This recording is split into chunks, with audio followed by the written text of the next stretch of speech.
Hello everyone, welcome to my YouTube channel. दोस्तों आज है 28 अक्टूबर। आज का पेपर आपका कंप्लीट हो चुका है। तो इस वीडियो में देखेंगे हम एसएससी एमटीएस 2024 आज 28 अक्टूबर के first second third shift GK के क्वेश्चन जिसका एग्ज़ाम अभी तक नहीं हुआ उनके लिए काफ़ी इंपॉर्टेंट वीडियो रहेगी क्योंकि काफ़ी क्वेश्चन आपके जो है रिपीट हो रहे हैं। अगर जिसका एग्ज़ाम हो चुका है 28 अक्टूबर को, आज आपको मैंने एक वीडियो कराई थी 30 सितंबर से लेकर 23 अक्टूबर तक की। उसमें आपको मैंने 900 क्वेश्चन के आसपास कराए थे। आपको काफ़ी क्वेश्चन ऐसे जो आपके एग्जाम में रिपीट हो रहे हैं। अगर आपने वो वीडियो नहीं देखी तो आप उस वीडियो को जरूर वॉच कर लेना। और आपने उसमें मैंने आपको पीडीएफ भी दे रखी है, पीडीएफ आप डाउनलोड करके बाद में देख भी सकते हो, ठीक है, जिसका एग्जाम होने वाला है आगे। तो 28 अक्टूबर के फर्स्ट शिफ्ट में आप देखते हैं कि आपके कितने क्वेश्चन फंसे हुए हैं। अगर आप चैनल में पहली बार आए तो चैनल को सब्सक्राइब भी जरूर कर लेना, बेल आइकन दबा लेना, इससे आने वाले एसएससी एमटीएस के सारे नोटिफिकेशन आपको मिलते रहेंगे, ठीक है। तो स्टार्ट करते हैं। पहला क्वेश्चन है, ओलंपिक में भारतीय हॉकी टीम किस वर्ष से स्वर्ण पदक नहीं जीता है, ठीक है। क्या पूछा, नहीं जीता है, ये मैंने आपको करा चुका था। अगर आपने मेरे वीडियो देखी होगी, आप पीडीएफ भी डाउनलोड कर लेना, नहीं तो आप जाके वो एक बार उस वीडियो को जरूर वॉच करना है, क्योंकि मैंने आपको उसमें अभी तक आपके जितने क्वेश्चन जितने शिफ्ट हो चुके हैं सब आपको मैंने एक ही वीडियो में सारे करा रखे हैं, ठीक है। उस वीडियो को देख लेना, आपको आने वाले एग्जाम में आपको काफ़ी इंपॉर्टेंट रहेंगे आपको, और आपको हेल्प मिलेगी आपके एग्जाम में जीके के। तो ओलंपिक में आपके जो है, in which year Indian hockey team did not win the gold medal in Olympics. तो ये आपको बाय ऑप्शन द्वारा करने थे। आपको मैंने कराया था कि कब कब हम भारत में गोल्ड मेडल जीत रखे हैं। अब तक टोटल बार हम 13 बार हॉकी में मेडल जीत चुके हैं, उसमें से 8 बार गोल्ड मेडल जीत चुके हैं, ठीक है। सबसे पहले हम जीते 1928 में एमसन में ओलंपिक में। इससे कैप्टन जो थे जयपाल सिंह थे, ठीक है। जयपाल सिंह मुंडा जो थे 1928 से कैप्टन थे। ये आपके एसएससी सीजीएल के एग्जाम बना था कि 1928 में पहली बार जब हम गोल्ड मेडल जीते उस वक्त कैप्टन कौन थे, उस वक्त थे जयपाल सिंह मुंडा, ठीक है। भारत ने अभी तक जो आपके 8 बार स्वर्ण पदक जीते हैं, 28, 32, 36, 38, 52, 56, 64 और 80 में, ठीक है। ये इतने बार हमने ओलंपिक में गोल्ड मेडल जीत रखे हैं। तो आपको बताना कि आपको इसमें बाय ऑप्शन द्वारा करना था, आपका ऑप्शन में जो थे आपको पता होना चाहिए, ठीक है। अभी तक हमने जो मेडल जीत रखे हैं, देखो स्वर्ण पदक 28 में जीता था, नीदरलैंड में हुआ था, फिर 32, 36 में, 38 में, 52 में, 56 में, 60 में हमने जीता था सिल्वर मेडल। फिर हमने 64 में जीता था स्वर्ण पदक, फिर कांस्य पदक, फिर कांस्य पदक ब्रॉन्ज, फिर स्वर्ण पदक 1980 में, फिर 2020 का टोक्यो जापान में हमने जीता था कांस्य पदक, और 2024 में भी हमने जीत रखा है पेरिस में कांस्य पदक, ठीक है। ये मैंने आपको करा चुका था पहले ही। ललित कला अकादमी की स्थापना किसने की, तो मौलाना अब्दुल कलाम आज़ाद ने 5 अगस्त 1954 को तत्कालीन माननीय शिक्षा मंत्री मौलाना अब्दुल कलाम आज़ाद द्वारा की गई थी। निम्नलिखित में से कौन सी पुस्तक मेगस्ने द्वारा लिखी गई थी, तो इंडिका, ठीक है। इंडिया के टुकड़े मौर्य प्रशासन, सामाजिक वर्गों और आर्थिक गतिविधियों पर बहुमूल्य जानकारी प्रदान करते हैं। मेगस्ने का कहना है कि भारतीय समाज 7 वर्गों में विभाजित था। ये भी इंपॉर्टेंट एग्जाम आपके बनता है, और एक बार आपके एसएससी जीडी के एग्जाम बना भी क्वेश्चन है, ठीक है। मेगस्ने का कहना है कि भारतीय समाज 7 वर्गों में विभाजित है।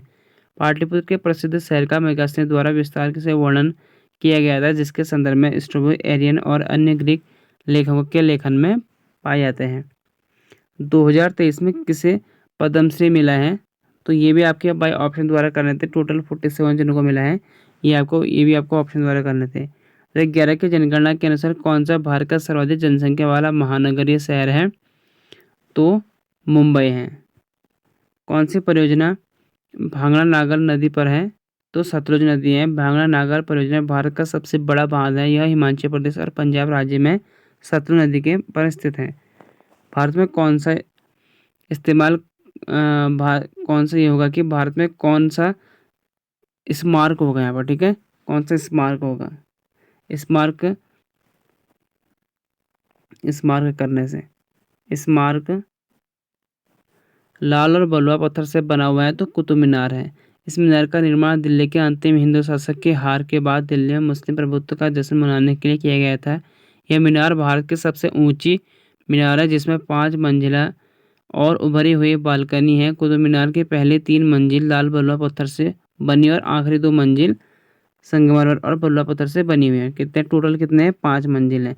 ये भी आपके एग्जाम में बना हुआ है थर्ड शिफ्ट में, कि कुतुब मीनार के कितने मंजिल थे, तो 5 मंजिल थे। स्टार्टिंग में 3 मंजिल, बाद में 2 मंजिल, तो 5 मंजिल टोटल।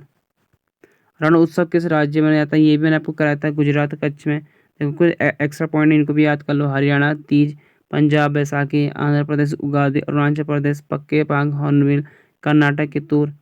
ठीक है, इनको याद कर लो। लोसर लद्दाख, तमिलनाडु तेलंगाना बतुकम।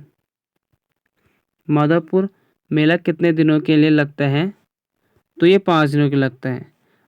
5 दिन के लगता है। गुजरात का माधवपुर मेला भगवान कृष्ण और रुक्मणी जी के याद में मनाया जाता है और 30 मार्च से 3 अप्रैल के बीच में मनाया जाता है। यानी आप इसको 30, 31, 1, 2, 3 टोटल 5 दिन मनाया जाता है। राज्य के नीति निर्देशक तत्वों ने डीपीएस से एक अनुच्छेद पूछा गया था, ये भी आपको भाई ऑप्शन द्वारा करने थे। इसके भी आप देख लेते हैं। देखो 36 से 51 में, 36 में आपका है राज्य की परिभाषा, इनको अच्छे से पढ़ लेना, ठीक है। 36 के अनुसार भाग 4 में पद राज्य का वही अर्थ है जो भाग 3 में मौलिक अधिकार से संबंधित है। 37 पे 38 इंपॉर्टेंट है। देखो लोक के कल्याण को बढ़ावा देने के लिए एक सामाजिक व्यवस्था को सुरक्षित करने के लिए बताता है। अगला है न्याय आर्थिक और राजनीति द्वारा अनुमत सामाजिक व्यवस्था को सुरक्षित करके असमानता को कम करने के लिए, ये भी 38 में है। 39 कहते हैं कि राज्य द्वारा पालन किए जाने वाले नीति को कुछ सिद्धांत हैं। 39 आजीविका सामान्य अच्छा उचित वितरण धन के केंद्रीकरण के रोकथाम समान वेतन समान काम, यानी समान काम के लिए समान वेतन, स्वास्थ्य कार्यकर्ता और बच्चों के ताकत और बच्चों के स्वास्थ्य विकास को कहते हैं, उससे संबंधित है, ठीक है। समान वेतन समान कार्य समान वेतन 39। और 39 का ये समान न्याय और मुफ्त कानून सहायता है। यानी अगर आपके ऊपर केस लड़ा है, अगर आपके पास किसने केस लगा रखा है, अगर आपके पास पैसे नहीं है वकील खड़ा करने के लिए, तो आपको गवर्नमेंट फ्री में एडवोकेट प्रोवाइड कराएगी, इसलिए मुफ्त कानूनी फ्री न्याय। आर्टिकल 40 ग्राम पंचायत का संगठन संबंधित है। 42 काम और मातृत्व रहित उचित और मान्य स्थिति के लिए प्रावधान है। 43 श्रमिक के लिए रहने की मजदूरी आदि है। 43 का ए उद्योग से संबंधित है। 43 देख सकते हो आप,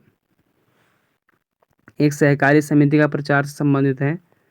44 नागरिक के लिए समान नागरिक संहिता, ये काफ़ी फेमस आपको पता है क्या चर्चा में है, तो इसको याद कर लें। 44 समान नागरिक संहिता। 45 6 वर्ष से कम उम्र के बच्चों को बचपन की देखभाल और शिक्षा का प्रावधान करना है। 46 SC ST और अन्य कमजोर वर्गों की शिक्षा और आर्थिक हितों को बढ़ावा देना है। 47 राज्य के कर्तव्य स्तर को पोषण और जीवन स्तर को बढ़ाना और सार्वजनिक स्वास्थ्य में सुधार करना स्वास्थ्य संबंधित है। 48 कृषि और पशुपालन का संगठन है, यानी मवेशियों बछड़ों और अन्य दुधारू माल ढोने वाले मवेशियों के वध और तस्करी पर रोक लगाने का प्रयास, ये भी आपके उसमें है डीपीएस में। 48 का ए पर्यावरण की सुरक्षा और सुधार वन्यजीव सुरक्षा इम्पोर्टेंट है ये भी। 49 राष्ट्रीय महत्व के स्मारकों और स्थानों को वस्तु का संरक्षण करना, यानी जैसे कि लाल किला हो गया, ताजमहल हो गया, उनका संरक्षण करना। 50 राज्य के सार्वजनिक सेवा में कार्यपालिका से न्यायपालिका को अलग करना। 51 है अंतर्राष्ट्रीय शांति और सुरक्षा को बढ़ावा देना और अंतर्राष्ट्रीय कानून और संधि के दायित्व के लिए सम्मान बढ़ाने के लिए और राष्ट्रों के बीच सम्मानजनक संबंध बनाए रखने और मध्यस्थता द्वारा अंतर्राष्ट्रीय विवादों को निपटाने को प्रोत्साहित करना, ठीक है। यह है आपके अनुच्छेद 51 में। 51 तक आपके 36 से 51 के तक है और 51 के ए में है मौलिक कर्तव्य फंडामेंटल ड्यूटीज, ठीक है। 51 के ए में। अगला है 2021 में ग्रामीण भारत में 2021 में ग्रामीण भारत में गरीबी रेखा का कुल अनुपात कितना प्रतिशत रहा था, तो 19.28% ग्रामीण क्षेत्र में। किस शासक ने अपनी माँ के लिए एक शहर की स्थापना की थी, तो which ruler founded a city for his mother, Krishnadev Raya ने नागलपुरम शहर को। ठीक है, नागलपुरम मंदिर शहर विजयनगर साम्राज्य शासन के कृष्णदेव के शासनकाल में उनकी माँ नागबा देवी की स्मृति में बनाया गया है, इसलिए यह श्री नागलपुरम बन गया। 2023 के अनुसार छत्तीसगढ़ के राज्यपाल कौन है, देखो करंट अफेयर आपके 2023 के पूछ रहा अभी तक। भीष्मा विष्णु हरिचंदन, इसको याद कर लो अच्छे से सब जगह। कहाँ पर छत्तीसगढ़, तो ऑप्शन नंबर आपको हो जाएगा छत्तीसगढ़ में ये।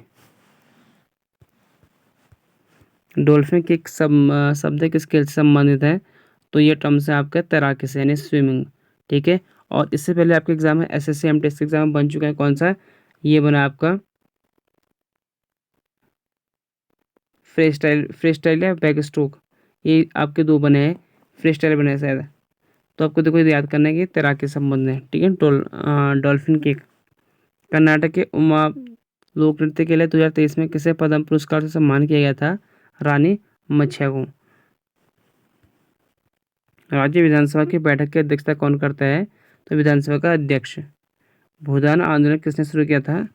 वो start the Bhoodan movement Vinoba Bhave. Vinayak Narhari Vinoba Bhave भारतीय अहिंसा और मानव अधिकारों के पैरोकार थे। 11 सितंबर 1895 को विनोबा भावे का जन्म गंगोडे गांव, रायगढ़, महाराष्ट्र में हुआ था। 1951 में भावे ने पोचमपल्ली, तेलंगाना भूदान आंदोलन शुरू किया था। कहाँ किया था? तेलंगाना में। आंदोलन को भूमि मालिकों, भूमिहीनों को भूमि उपहार में देने के रूप में देखा गया था, ठीक है। भूमिहीन को भूमि उपहार, जिसके पास भूमि नहीं है उनको भूमि उपहार में देने के रूप में भू आंदोलन किया गया था। यह आंदोलन 13 वर्ष तक चला, जिस दौरान भावे ने पूरे भारत का भ्रमण किया था। फूल का कौन सा भाग निषेचन के बाद बीज बनता है? तो which part of the flower forms seeds after fertilisation? तो अंडा से, ओवरीज। फिर सेकंड शिफ्ट का है आपका, दिल्ली में हुमायूं का मकबरा किसने बनवाया था? हाजी बेगम ने बनाया था। नाट्य शास्त्र के रचयिता कौन थे? भरत मुनि। इससे पहले एग्जाम में बन चुका है आपका ये। वैश्विक भुखमरी सूचकांक 2023 में भारत की रैंक क्या है? तो 111 थी, जिसमें पड़ोसी देश जो हमारे जो नेबर कंट्री है उनके था पाकिस्तान 102, बांग्लादेश 81, नेपाल 69, श्रीलंका 60। मौलिक अधिकार किस अनुच्छेद में है? अनुच्छेद 12 से 35 में है। तो इसमें हम देखते हैं समानता का अधिकार 18 तक है, स्वतंत्रता का अधिकार 22 तक है, शोषण के विरुद्ध 23 और 24 हो जाएगा, 23 एंड 24।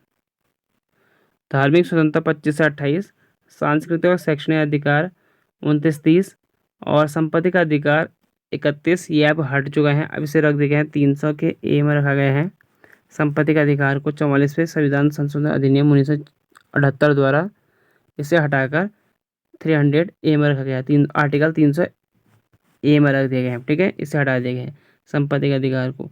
संवैधानिक का उपचार आप यह आर्टिकल 32 में, जब आपका मौलिक अधिकार का हनन होता है तो आप सुप्रीम कोर्ट भी जा सकते हो सीधे, और आप रिट जारी कर, सुप्रीम कोर्ट रिट जो जारी करते हैं आर्टिकल 32 के तहत ही जारी करता है। भारत के किस राज्य में काठ एवं दाह कृषि को बेवर के नाम से जाना जाता है? तो मध्य प्रदेश। ये मैंने आपको करा रखे थे, सभी राज्य कराए थे, आज मैं आपको रखना भूल गया हूँ इसमें। तो आपको मैंने इससे पहले आपको, अगर जो मेरे वीडियो कंटिन्यू देख रहे होंगे उसको तो पता है मैंने आपको करा रखे। आपको मैंने या इस टाइप के क्वेश्चन आपके बने थे 15 तारीख, 16 तारीख, 17 तारीख, 18 तारीख के शिफ्ट में, 3 ये आपके 4 शिफ्ट में बने थे क्वेश्चन ये, ठीक है। किस राज्य में जो आपके स्थानांतरित खेती क्या कहते हैं? तो ये भी आपके जो मध्य प्रदेश में बन चुका है क्वेश्चन। अगर आपको देखने होंगे तो मैंने आपको उसमें पीडीएफ भी दे रखी है, पीडीएफ भी डाउनलोड कर सकते हो, वीडियो भी देख सकते हो। तो उस वीडियो को आप जरूर वॉच कर लें, ठीक है। जो आपको मैंने इससे पहले करा रखा है आपको 30 सितंबर से लेकर 23 अक्टूबर तक की वीडियो, ठीक है। अगला प्रश्न है, भारत ने पहली बार किस वर्ष ग्रीष्मकालीन पैरा ओलंपिक में हिस्सा लिया था? तो भारत ने पहली बार जब लिया था तो ये होगा आपके यहाँ पर भारत ने पहली बार ग्रीष्मकालीन में जो ओलंपिक में भाग लिया था 1968 होगा आई थिंक, ठीक है। 1968 होगा, शायद मिस हो गया होगा, आप कंफर्म, शायद 1968 ही होगा मेरे अंदर से जहाँ तक है। तो इसे आप देख लेना, शायद यहाँ पर कोई मिस प्रिंट हो गया नहीं, तो इसका मैं आपको बाद में बता दूंगा या तो, ठीक हो गया। इसे छोड़ देना। मणिपुर में राजलीला की शुरुआत किसने की थी? राज भाग्यचंद्र की थी। द्वितीय आंग्ल मैसूर युद्ध के दौरान आयरकोट द्वारा पोर्टो नोवो में किसे पराजित किया गया था? तो हैदर अली को। किस अनुच्छेद के तहत भारत के महान्यायवादी को राष्ट्रपति के द्वारा नियुक्त किया जाता है? Article 76। Amrita Shergil a life पुस्तक किसने लिखी थी? यशोधरा डालमिया। फीफा विश्व कप 2022 की मेजबानी किस देश ने की थी? कतर ने की थी, और इसमें जो है आपके अर्जेंटीना विजेता हुआ था, और रनर अप जो था फ्रांस था, ठीक है। उपविजेता फ्रांस था। नागरिक उड्डयन महानिदेशक के महानिदेशक कौन है?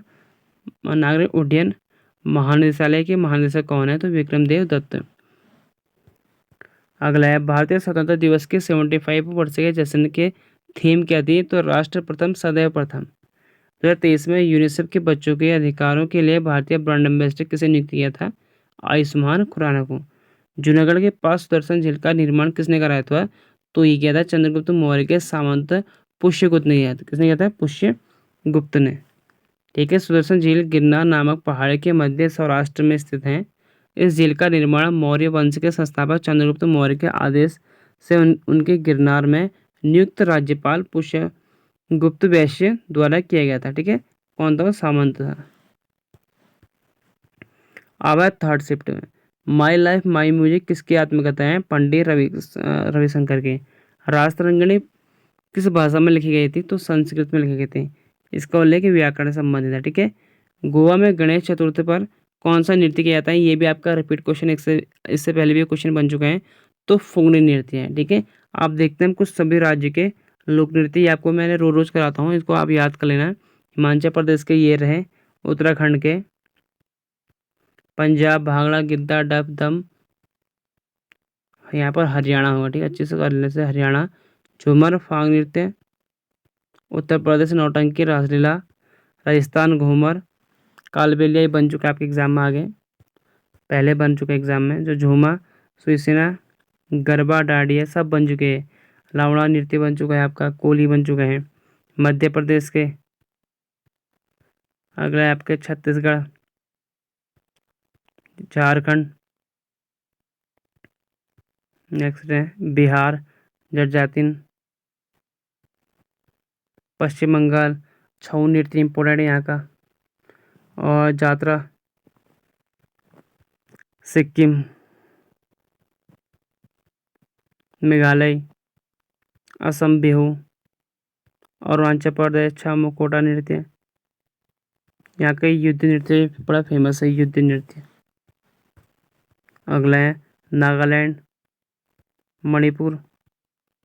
मणिपुर एक शास्त्रीय नृत्य। देखो इस साइड जो आपके जो इस टाइप के लिखेंगे ना, 8 शास्त्रीय नृत्य भी है, इनको भी याद करना। 8 शास्त्रीय नृत्य है, मणिपुरी, केरल, कथक, ये सब आपके जो है कथकली, ये सब आपके जो है शास्त्रीय नृत्य है। इस साइड मैंने आपको जो लिख रखे हैं ये आपके इसके होंगे शास्त्रीय नृत्य। ठीक है। जैसे मणिपुरी आपका शास्त्रीय नृत्य हो गया। मिजोरम, मिजोरम शास्त्रीय नृत्य नहीं है। त्रिपुरा, जो यहाँ पर ये जैसे उड़ीसा हो गया, उड़ीसा एक शास्त्रीय नृत्य है। सिर्फ इस साइड आपको 8 ही देखने को मिलेंगे। आंध्र प्रदेश भी, आंध्र प्रदेश से संबंधित कुचिपुड़ी, कुचिपुड़ी जो नृत्य है आंध्र प्रदेश का है।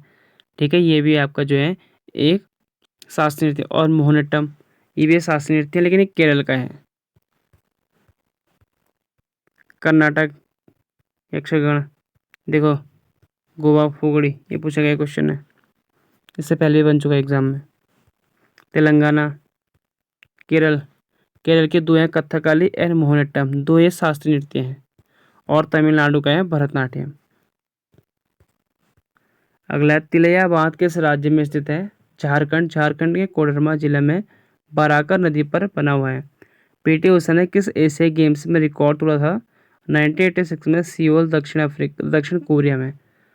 सियोल 1986 के एशियन गेम्स में उन्होंने 4 स्वर्ण पदक और 1 रजत पदक जीते थे। निम्नलिखित में से कौन भारत की आकस्मिक निधि से पैसे निकालने की अनुमति दे सकता है? राष्ट्रपति। भारत के राष्ट्रपति देश के आकस्मिक व्यय को पूरा करने हेतु भारत की आकस्मिक निधि पैसे निकालने की अनुमति दे सकते हैं। और ये 268 के तहत आकस्मिक निधि का उल्लेख किया गया है संविधान में। 2005 में इसकी सीमा 50 करोड़ से 500 करोड़ बढ़ा दी गई थी। राष्ट्रपति द्वारा धनराशि मंजूर करने से पहले अनुमोदन के लिए संसद में एक विधेयक पेश किया जाता है। 2011 की जनगणना के अनुसार भारत के निम्न राज्यों में जनसंख्या घनत्व का उच्च से निम्न क्रम बताइए। तो बिहार सबसे ज़्यादा हो जाएगा, पंजाब, झारखंड, ऐसे भी उत्तराखंड। ठीक है। और सबसे कम जो है आपका जनघनत्व है तो अरुणाचल प्रदेश का सबसे कम है, जहाँ 17 व्यक्ति प्रति किलोमीटर स्क्वायर में। और सबसे ज़्यादा जो बिहार का है 1106 व्यक्ति प्रति किलोमीटर स्क्वायर में है। ठीक हो गया। बिहार का सबसे ज़्यादा, अरुणाचल प्रदेश का सबसे कम। कितने वर्षों की आयु के बच्चों को पढ़ा लिखा माना जाता है? तो 7 वर्ष या उससे अधिक आयु के व्यक्ति को पढ़ा लिखा माना जाता है, जो किसी भी भाषा में समझ के साथ पढ़ और लिख सकते हैं, तो उसे साक्षर माना जाता है। आज़ादी का अमृत महोत्सव कब शुरू हुआ था? 12 मार्च 2021 से 15 अगस्त 2023 को समाप्त हुआ था। ठीक है। 12 मार्च 2021 से 15 अगस्त 2023 के बीच में हुआ था, 23 को समाप्त हुआ था। 2023 की स्थिति के अनुसार रेल मंत्री कौन? 2023 लेकिन करंट अफेयर से आपको कह रहा ना मैं, करंट अफेयर 2023 के पूछे जा रहे हैं अभी, 2024 के पढ़ने की जरूरत नहीं है आपको, 23 के पूछे रहे। तो अश्विनी वैष्णव है, देख लो आप 2023 के, आपको ये तो याद करने नहीं है अभी, लेकिन ये 2023 के हैं, ठीक है, जो आपके मोदी मंत्रिमंडल थे। लेकिन आपको क्या याद करना है, आप जो आपके आने वाले एग्जाम में आपको 2024 के पूछेंगे, अभी आपके सिर्फ 2023 के पूछे जा रहे हैं, आप इनको याद करो अभी, ठीक है। अभी ये आपके हैं कौन? अश्विनी वैष्णव, रेल मंत्री, संचार मंत्री। लेकिन अभी आप 2024 के भी देख लो, ये 2024 के हैं आपके, इनको भले अभी भी वो आपके अश्विनी वैष्णव जो है रेल मंत्री हैं, लेकिन फिर भी कुछ बदले गए हैं, ठीक है। नेक्स्ट है गुरु वेम्पति चिन्ना सत्यम को वर्ष 1998 में निम्नलिखित में से कौन सा पुरस्कार प्राप्त हुआ था? पद्म भूषण। और जो इनको जो है जैसे बॉम्बे के संगीत पीठ, त्रिमाला तिरुपति विद्यास्थानम के स्थान नाट्याचार्य और भी बहुत कुछ मिले हुए हैं पुरस्कार। मध्य प्रदेश सरकार द्वारा इन्हें कालिदास पुरस्कार और तमिलनाडु सरकार द्वारा कलिमणि पुरस्कार से सम्मानित किए गए हैं। भारतीय संविधान की एकात्मिक विशेषता क्या थी? ये भी आपको ऑप्शन द्वारा करने थे। तो एकात्मिक जो आपकी विशेषता ये है, मजबूत केंद्र, राज्य अविनाशी, एकल संविधान, राज्य प्रतिनिधित्व में कोई समानता नहीं, आपातकालीन प्रावधान, एकल नागरिकता, एकीकृत न्यायपालिका, अखिल भारतीय सेवाएं इत्यादि हैं। अगला प्रश्न है ललित राव किस घराने से संबंधित है? तो आगरा घराने से। एक चीनी यात्रा फाहियान भारत के शासनकाल में आया था? भारत किसके शासनकाल में आया था? तो चंद्रगुप्त द्वितीय के शासनकाल में आया था। कुतुब मीनार में कितनी मंजिलें हैं? देखो यहाँ पूछा गया है कुतुब मीनार में कितनी मंजिलें हैं। आज के आपके कुतुब मीनार से 2 क्वेश्चन बने हुए हैं। तो 5 मंजिलें, जिसमें से आपके दिल्ली के प्रथम मुस्लिम शासक कुतुबुद्दीन ऐबक ने 1200 ईस्वी में कुतुब मीनार का निर्माण प्रारंभ किया था, लेकिन केवल तहखानों को ही पूरा कर सके। उनके उत्तराधिकारी इल्तुतमिश ने 3 और मंजिलें जोड़ी। 1368 में फिरोज शासक तुगलक ने 5वीं और आखिरी मंजिल का निर्माण किया, ठीक है। देखो सबों ने अलग अलग किया है। 1368 में फिरोज शाह ने तुगलक ने 5वां और आखिरी मंजिल बनाया था। किसने? फिरोज शाह ने। इसमें आप देखो कुतुबुद्दीन ऐबक ने बनाया था, फिर उसके बाद इल्तुतमिश ने बनाया था, और फिर उसके बाद फिरोज शाह तुगलक ने, 3 लोगों ने फाइनल किया था, फिरोज शाह तुगलक ने। कुतुब मीनार जीत की 73 मीटर ऊंची मीनार है, जिसे दिल्ली के अंतिम हिंदू साम्राज्य के हार के तुरंत बाद कुतुबुद्दीन ऐबक द्वारा 1193 में बनाया गया था। पहले 3 मंजिल दाल बलुआ पत्थर से बनी है, ये आपके एग्जाम में ऊपर बना हुआ था, ठीक है। तो पहले 3 मंजिल लाल बलुआ पत्थर से बनी हुई है, चौथी और 5वीं मंजिल संगमरमर और पल्लवा पत्थर की है। मीनार के तल पर कोत उल इस्लाम मस्जिद है, जो भारत में बनने वाली पहली मस्जिद है। मीनार का नाम कुतुबुद्दीन ऐबक या सूफी संत कुतुबुद्दीन बख्तियार काकी के नाम पर रखा गया है। ऐबक से तुगलक तथा स्थापत्य शैली का विकास मीनार में काफ़ी स्पष्ट है। कुतुब मीनार एक मीनार है जो विजय मीनार है, जो कुतुब परिसर का हिस्सा है। यह नई दिल्ली, भारत के महरौली क्षेत्र में यूनेस्को के विश्व धरोहर स्थल है। कहाँ? महरौली क्षेत्र में यूनेस्को के विश्व धरोहर स्थल है। इसमें कुतुब मीनार की ऊंचाई 72.5 मीटर, ठीक है। जैसे अग्निवीर हो गया, वहाँ के एग्जाम आपके बन सकता है कि कुतुब मीनार की ऊंचाई कितनी होती है, कि वहाँ पेपर आपका छोटा एग्जाम है, तो वहाँ इस टाइप के क्वेश्चन बन जाते हैं। खैर आप तो खैर आपकी किसी की एज होगी नहीं, खैर अभी जो इसे ईंटों से बनी विश्व की सबसे ऊंची मीनार बनाती हैं। मीनार शंकु है और इसका आधार का व्यास 14.3 मीटर यानी 47 फीट है, जो शिखर के शीर्ष पर घटकर 2.7 मीटर 9 फीट हो जाता है, ठीक हो गया। तो ये आपका कुतुब मीनार संबंध अगला है। तो ये थे आपके दोस्तों आज 28 अक्टूबर के फर्स्ट, सेकंड, थर्ड शिफ्ट के जितने क्वेश्चन मुझे मिले मैंने सारा रखे हैं, जो आपके एग्जाम पॉइंट ऑफ व्यू आगे महत्वपूर्ण हो सकते हैं, क्योंकि काफ़ी क्वेश्चन आपके एग्जाम में रिपीट भी हो रहे हैं। तो अगर आपने अभी तक चैनल को सब्सक्राइब नहीं किया तो चैनल को सब्सक्राइब भी कर लेना है और वीडियो लाइक कर लेना है, जिससे और बेल आइकन दबा लेना, जिससे आने वाली वीडियो की आपको नोटिफिकेशन मिलते रहेंगे। और अभी मैंने आपको एक परियोजना की वीडियो करा रखी है, परियोजना की वीडियो भी आप जरूर देख लेना, कि वो आप किसी भी एग्जाम की तैयारी करते हो, स्टेट PCS हो या आपका 1 डे एग्जाम हो, वो आपके हर एक एग्जाम में इंपॉर्टेंट रहता है परियोजना, तो उसको भी आप देख लेना। तो मिलते हैं आपको अगले वीडियो में। Thank you for watching.